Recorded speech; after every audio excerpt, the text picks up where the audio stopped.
Last ডেতে আমরা form নিয়ে কথা বলছিলাম যে ফর্ম, এটার বিল্ডার, এবং আমরা লিডগুলোকে কিভাবে ফ্রন্ট এন্ড সাইড থেকে ব্যাক এন্ড সিআরএম এর সাথে কানেক্ট করব, মানে পুল করে নিয়ে আসবো, সেগুলা কিভাবে কি।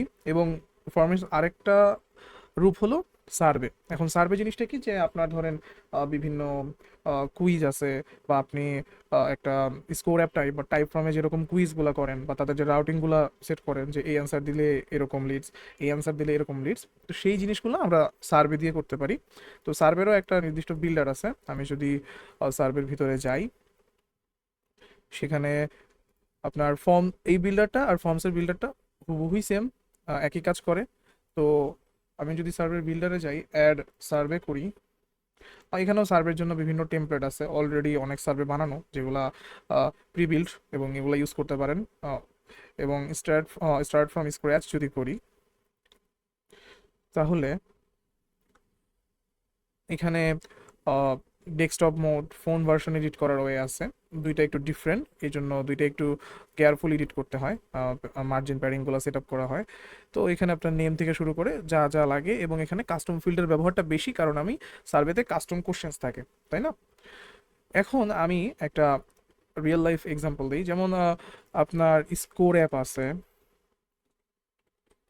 তারপরে আপনার টাইপ ফর্ম আছে। তো এগুলো কি করে, এদের ডেডিকেটেড রোলটাই হলো যে এখানে আপনি সার্ভে বা কুইজ এগুলো ক্রিয়েট করে তাদেরকে বিভিন্ন ক্যাটাগরিতে আনতে পারবেন। তো গো হাই লেভেল আপনাকে এই সুবিধাটা দেয়, কিন্তু একটু অ্যাডভান্সড হয়েতে এখানে আপনার জাস্ট যা ওরা দিছে সেটার ভিতরেই করতে হবে।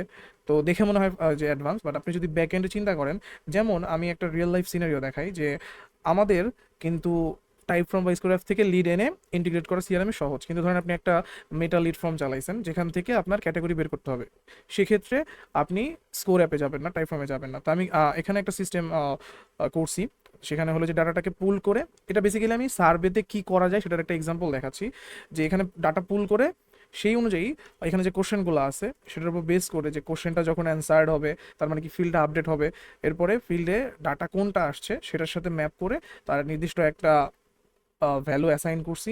এবং এটা থেকে পরে একটা মেইন অটোমেশন দিয়ে তাদের বিভিন্ন ক্যাটাগরি, তাদের মার্ক কত হয়েছে টোটাল, তো এখানে অনেকগুলো কোশ্চেন আছে, সেভাবে সেট আপ করা হয়েছে এটা। তো আমি একটা রিয়েল লাইফ এক্সাম্পল দিলাম, যে নর্মালি গোহাই লেভেলে সার্ভে বিল্ড করলেও সেমভাবেই অটোমেশন করা পসিবল ক্যাটাগরাইজেশন করে, যেখানে টাইপ ফর্ম বা স্কোর অ্যাপে আলাদা করে পে করতে হয় না। তো এইটা ছিল মোটামুটি সার্ভের ব্যাপার। তো আপনার ফর্মের মতো এখানেও এটাকে অ্যানালাইজ করা যাবে, সাবমিশন করা যাবে, এবং মোস্টলি ফানেলসের মধ্যে সার্ভে থাকে বা ওয়েবসাইটে কোনো সার্ভে থাকে, এটাও একটা লিড আনার প্রসেস ফ্রন্ট এন্ড থেকে আপনার সিআরএম এ। তো ইনশাল্লাহ নেক্সট ডেতে অন্য একটা টপিক নিয়ে কথা বলবো। আজকে এ পর্যন্তই, ইনশাল্লাহ দেখা হবে।